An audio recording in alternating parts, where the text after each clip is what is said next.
So my wife got 2011 Lincoln MKX, and the turn signal is loose as hell. So this is a quick video on how to do it. First step, you're gonna get underneath. There's these small screws that you gotta get out. It's only 3 of them. This should be a really quick job. After you get those screws off, there's also 2 screws that hold this forget what this called. It's like where your legs go. Those use a 10mm bolt.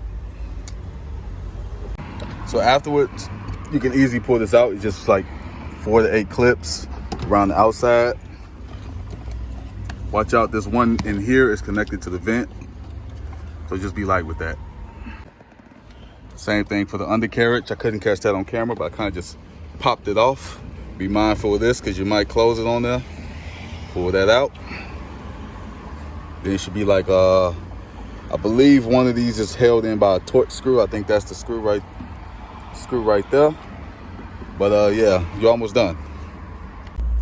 And there's a little torque screw up top right here. So you need to turn the wheel so it can reveal this little screw underneath right here. You can turn that. That should be enough to let it pop out. It should pop right out. Here we go, got the new one. And now we can put the new one in. And boom, slide that new thing in there and look.